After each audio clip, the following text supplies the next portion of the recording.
Ever felt like you're stuck in a financial hamster wheel, constantly working, but the money just seems to vanish? You're not alone. We've all been there, staring at a bank statement wondering where it all went. But what if I told you there's an ancient wisdom, a set of principles honed over millennia, that could transform your relationship with money and finally put you on the path to lasting wealth? Today, we're diving deep into 7 indispensable Jewish rules for wealth, principles that have empowered generations to build empires, create lasting legacies, and achieve financial security, even in the face of incredible adversity. This isn't about religion, it's about universal truths applied to money management, resilience, and abundance, principles that would make even Napoleon Hill nod in approval. We're going to uncover actionable strategies that you can apply right now to stop the bleeding, grow your assets, and truly thrive. So, if you're ready to break free from the cycle of scarcity and embrace a mindset of prosperity, hit that like button, subscribe to the channel for more game-changing insights, and turn on those notifications so you don't miss a single wealth-building secret. And speaking of secrets, here's a controversial question to get us started. Do you believe wealth is primarily a result of hard work, or are there hidden rules that truly dictate financial success? Share your thoughts in the comments below. Let's get started. Welcome back, future millionaires and abundance architects. We're kicking off our journey into these indispensable Jewish rules for wealth with something truly foundational, something that often gets overlooked in the mad dash for quick riches. Rule number 1: cultivate a mindset of abundance, not scarcity. You see, before you can attract wealth, you must believe it's possible. Napoleon Hill, the master of positive thinking, pounded this home in Think and Grow Rich, and it resonates deeply with this ancient wisdom. Many of us are conditioned from a young age to think in terms of scarcity. We hear phrases like, money doesn't grow on trees, there's not enough to go around, or, you have to work hard just to survive. This creates a subconscious barrier, a self-fulfilling prophecy where we inadvertently push away the very abundance we crave. Think about it. If your mind is constantly focused on lack, on what you don't have, on the fear of losing what little you do have, how can it possibly open itself to receiving more? It's like trying to fill a bucket with a hole in the bottom. No matter how much you pour in,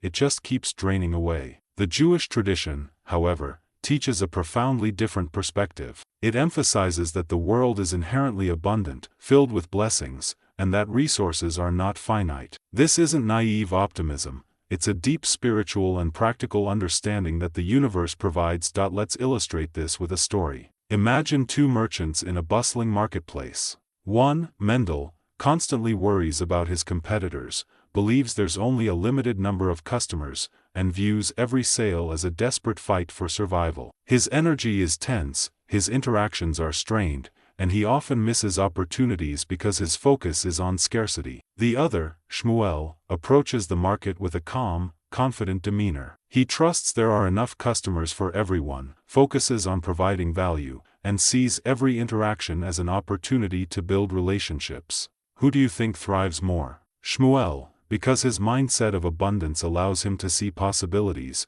not just limitations. This isn't about ignoring realities or living in denial. It's about shifting your internal narrative. How do you do this? Firstly, practice gratitude daily. Start by appreciating what you already have. This sounds simple, but its power is immense.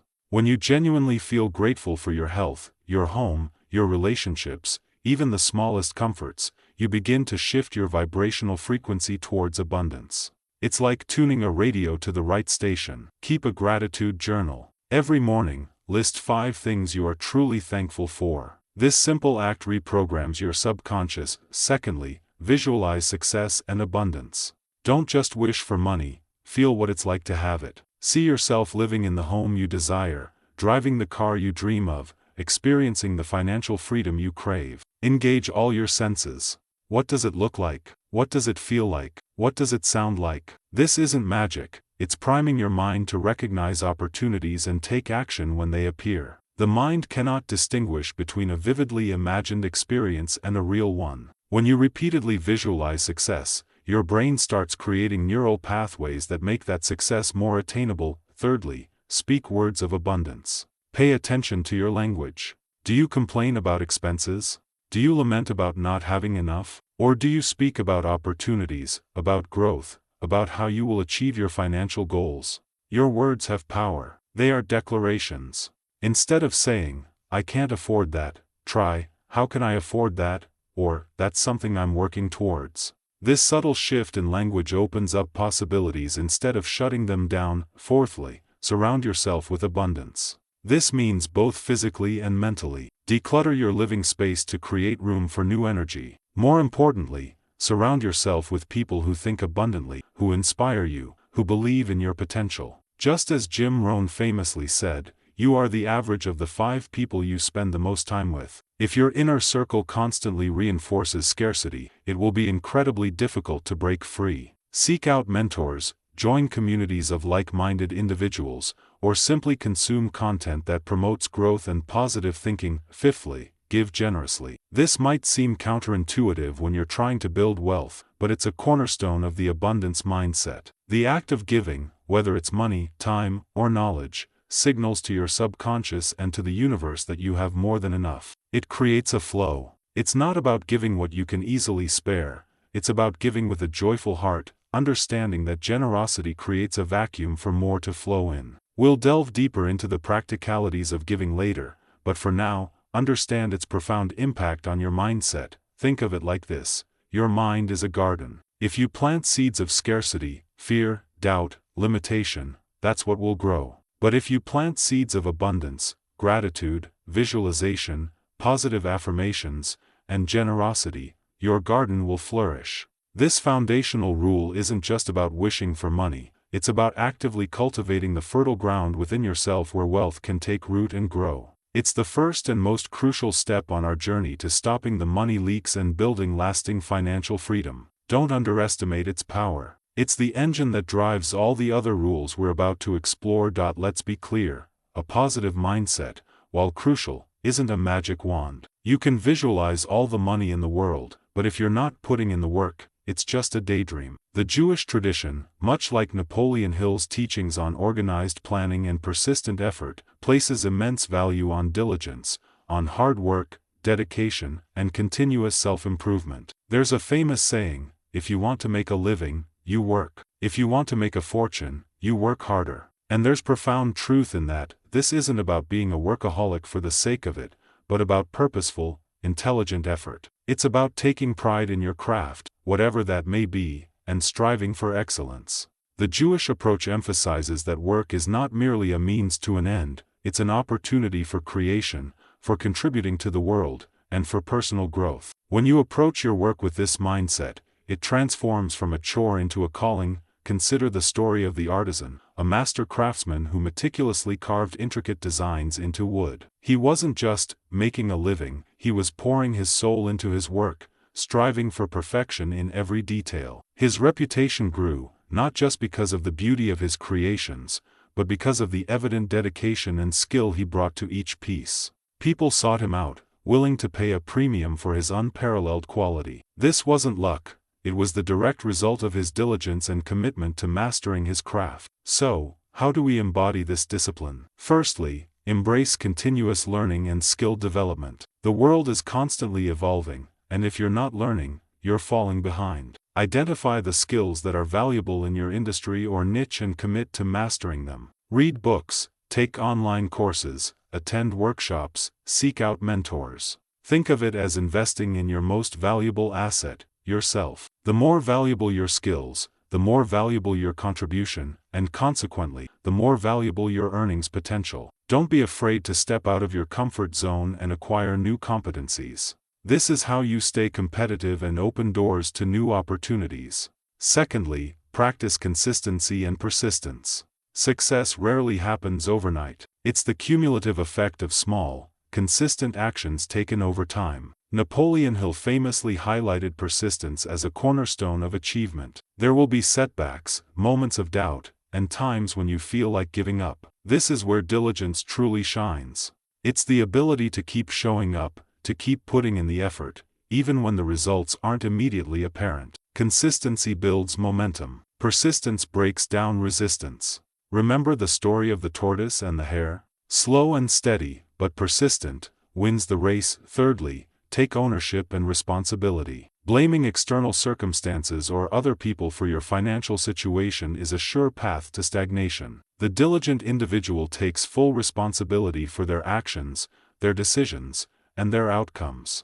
They don't make excuses, they seek solutions.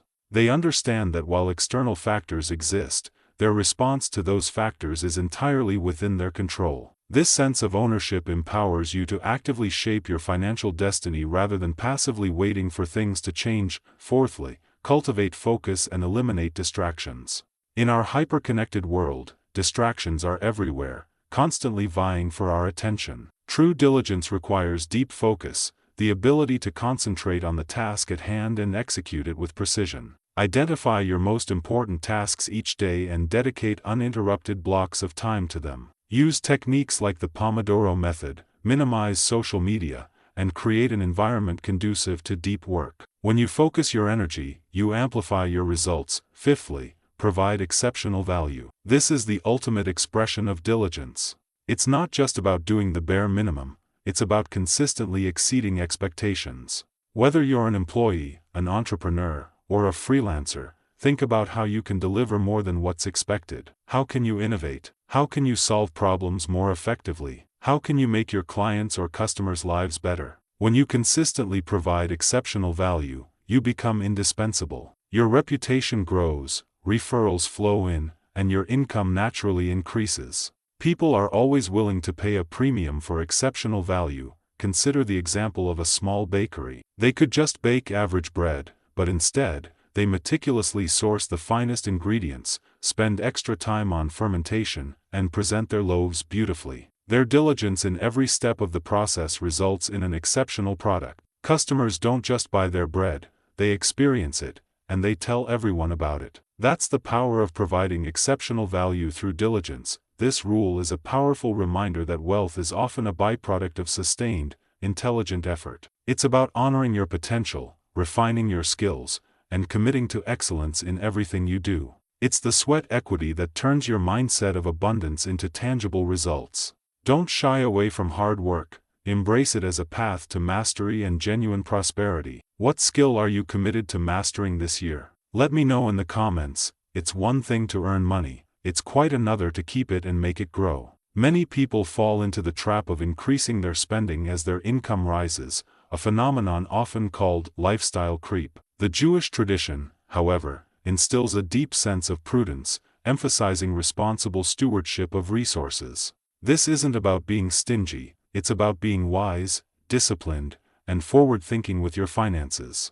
It's about ensuring that your efforts in earning are not undermined by careless spending. Think of money not just as a tool for immediate gratification, but as a seed. If you eat all the seeds, you'll never have a harvest. If you plant some and nurture them, you can create a perpetual abundance. This is the essence of prudence.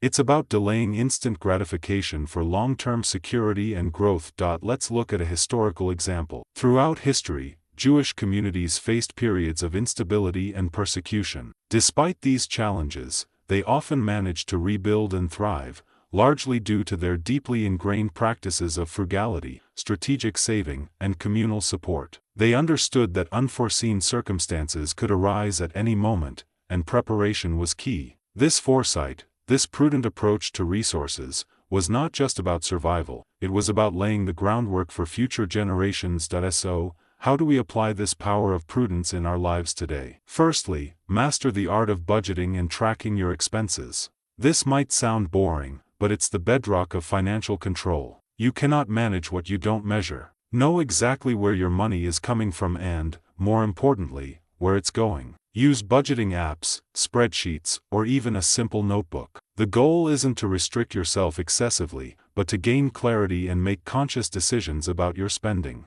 Once you see the numbers, you can identify areas where you might be unconsciously leaking money. Is it daily coffees? Subscriptions you don't use? Impulsive online purchases? Awareness is the first step to change. Secondly, prioritize saving as a non-negotiable expense. Treat saving not as an afterthought, but as a mandatory bill you pay yourself first. Whether it's 10%, 15%, or 20% of every paycheck, automate transfers to a separate savings account. Make it difficult to access this money for frivolous spending. This aligns with the principle of paying yourself first, a concept widely endorsed by financial gurus and echoed in Napoleon Hill's emphasis on prudent financial planning. Building an emergency fund is paramount, at least 3 to 6 months of living expenses, to cushion against unexpected events and prevent you from going into debt. Thirdly, differentiate between needs and wants. This is where true prudence kicks in. In a consumer-driven society, it's easy to conflate desires with necessities. Before every purchase, ask yourself, is this a genuine need, or is it a want driven by advertising, social pressure, or fleeting desire? This mindful approach to spending empowers you to make intentional choices that align with your long-term financial goals, rather than falling prey to impulse. It's not about deprivation, it's about conscious consumption. Fourthly, avoid unnecessary debt. While certain forms of debt, like a mortgage or business loan, can be strategic investments, high-interest consumer debt, credit card debt, personal loans for depreciating assets, is a wealth killer. It drains your resources and creates a continuous uphill battle. The Jewish tradition has historically viewed excessive debt with caution, emphasizing self-reliance and living within one's means. If you have high-interest debt, make a plan to aggressively pay it down. This is often the most effective investment you can make, as the interest saved is a guaranteed return. Fifthly, invest wisely for the future. Once you have a handle on your spending and have built an emergency fund, the next step is to put your savings to work. Prudence isn't just about saving, it's about making your money grow. This means learning about investments, stocks, bonds, real estate, mutual funds, retirement accounts. Start small, educate yourself, and consider consulting a financial advisor. The power of compounding interest is truly remarkable, allowing even modest investments to grow substantially over time. This long-term perspective is a hallmark of prudent financial management. Think of it like building a sturdy house. The foundation is your mindset, rule number 1. The construction is your diligence, rule number 2. And the careful management of resources, the choosing of the right materials, and the ongoing maintenance, that's the power of prudence. It ensures the house stands strong through any storm and appreciates in value over time. This rule truly distinguishes those who just earn money from those who build lasting wealth. It requires discipline, foresight, and a willingness to make wise choices today for a more prosperous tomorrow. It's about being the wise steward of your resources, ensuring they serve you, rather than you serving them. What's one area of your spending you can make more prudent decisions about this week? Let me know your commitment in the comments below. In our modern, often individualistic society, it's easy to forget the immense power of community and collaboration. But the Jewish tradition has always understood that true wealth is not just about personal accumulation, but about the strength of your connections, the relationships you nurture, and the mutual support you extend and receive. This isn't just about networking in the superficial sense, it's about building genuine, reciprocal relationships based on trust, respect, and mutual benefit. Think of it as a web of support where everyone helps each other rise. Napoleon Hill also emphasized the mastermind principle, the coordination of knowledge and effort of 2 or more people, in a spirit of harmony, for the attainment of a definite purpose. This resonates deeply here. Consider the history of Jewish communities worldwide. Despite dispersion and adversity, they often thrived economically by fostering strong internal networks. They supported each other's businesses, shared knowledge, provided loans, and created intricate systems of mutual aid. This collective strength amplified individual efforts and allowed them to navigate challenges that would have crushed isolated individuals. It's a powerful lesson in collective prosperity. How do we apply this principle of partnership to our own wealth journey? Firstly, actively seek out and cultivate mentorship relationships. Find people who have achieved what you aspire to and learn from them. Offer your time, your assistance, and your genuine appreciation. Don't just ask for favors, strive to be valuable to them. Mentors can provide invaluable guidance, open doors, and help you avoid costly mistakes. They share their wisdom and experience, accelerating your learning curve. This isn't about being a burden, it's about being a diligent student and a respectful recipient of their knowledge. Secondly, become a giver in your network, not just a taker. True reciprocity means contributing before you expect to receive. How can you help others in your network? Can you make introductions? Share valuable information? Offer your expertise? Solve a problem for someone? When you consistently add value to others, you build social capital. People remember those who help them, and they are far more likely to reciprocate when you need assistance. It's the law of sowing and reaping applied to relationships. The more you give, the more you ultimately receive, often from unexpected sources. Thirdly, collaborate and seek strategic alliances. Look for opportunities to partner with others whose skills, resources, or networks complement your own. Two heads are often better than one, and combined efforts can achieve far more than individual ones. This could be a joint venture, a referral partnership, or simply co-creating content or projects. Strategic alliances can unlock new markets, expand your reach, and share the burden of risk and effort. Don't operate in a silo. Look for win-win scenarios where combined strengths lead to greater success for all parties. Fourthly, build strong relationships with your clients, customers, and colleagues. These are not just transactions, they are opportunities to build lasting relationships. Provide exceptional service, listen to their needs, and show genuine care. Happy clients become repeat customers and powerful advocates, spreading positive word of mouth. Positive relationships with colleagues can lead to new opportunities, support, and a more fulfilling work environment. Investing in these relationships is an investment in your long-term success. Fifthly,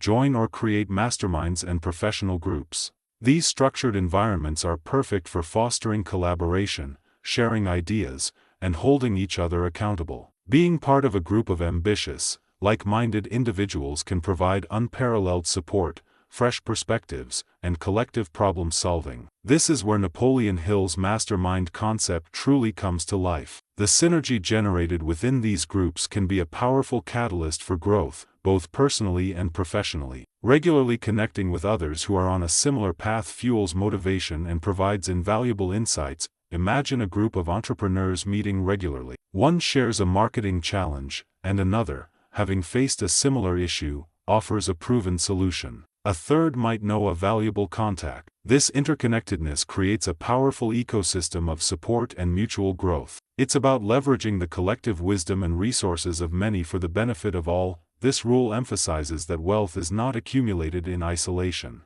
It flourishes in an environment of connection, cooperation, and mutual support. By actively building and nurturing your network, becoming a valuable contributor, and seeking out strategic partnerships, you tap into an exponential source of growth and opportunity that individual effort alone simply cannot match. Who can you connect with or help this week to strengthen your network? Let me know in the comments below. This isn't just about having a retirement fund, it's about looking beyond your immediate needs, beyond your own lifetime, and considering the lasting impact of your wealth. The Jewish tradition places immense emphasis on el dor v'dor, from generation to generation. It's about building something that endures, that benefits your family, your community, and even society at large. This long-term vision, this focus on legacy, fundamentally shifts your relationship with money. It transforms it from a personal acquisition tool into a vehicle for greater good. This resonates deeply with Napoleon Hill's idea of a definite major purpose,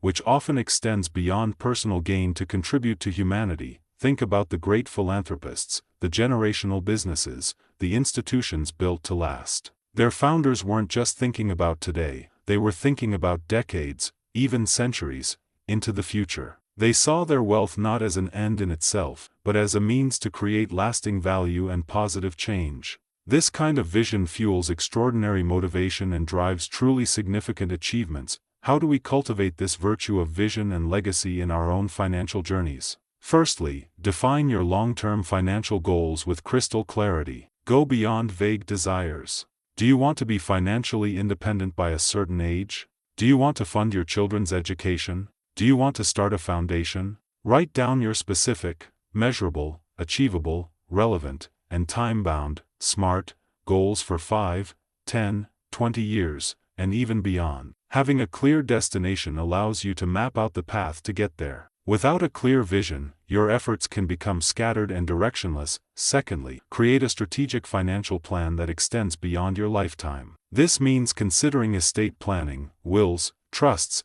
and how your assets will be managed and distributed for future generations or philanthropic causes. It's about ensuring your hard-earned wealth serves your ultimate vision, even after you're gone. This forward-thinking approach minimizes conflict, maximizes impact, and provides peace of mind. It's about consciously shaping the future you want to see. Thirdly, engage in intentional philanthropy and charitable giving. This is a core tenet of the Jewish tradition, known as tzedakah, which is often translated as righteousness or justice, not merely charity. It's seen as an obligation, a way to help repair the world, tikkun olam. Giving back, even a small percentage of your earnings, is not just about helping others. It reinforces your abundance mindset, creates a sense of purpose, and ensures your wealth serves a higher good. It transforms money from a mere tool into a source of profound meaning. It's the ultimate expression of leveraging your wealth for a greater purpose. Fourthly, invest in education and wisdom for future generations. True legacy isn't just about leaving money, it's about leaving knowledge, values, and opportunities. Invest in your children's and grandchildren's education, teach them about financial literacy, and impart the principles of hard work, prudence, and generosity. This ensures that the wealth you build can be sustained, grown, and used responsibly by those who follow. It's about empowering them to build upon your foundation, rather than squandering it. Fifthly, build enterprises and assets that can outlive you. Whether it's a thriving business, a portfolio of income-generating investments, or intellectual property, strive to create assets that can continue to generate value long after you step away. This isn't just about financial security for your descendants.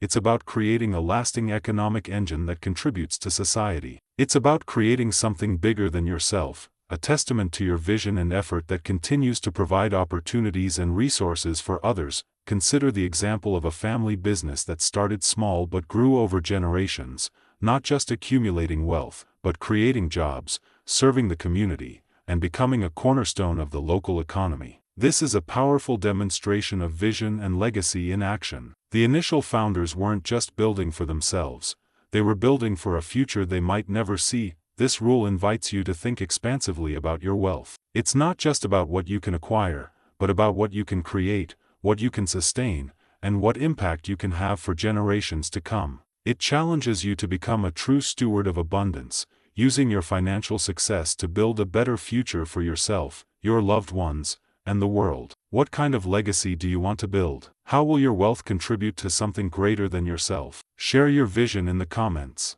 I'd love to hear it. And if you found these 7 indispensable rules insightful, please like this video, subscribe to the channel, and turn on those notifications so you don't miss our next deep dive into building an extraordinary life. Thank you for joining me on this journey. Until next time, keep growing, keep building, and keep creating your amazing future.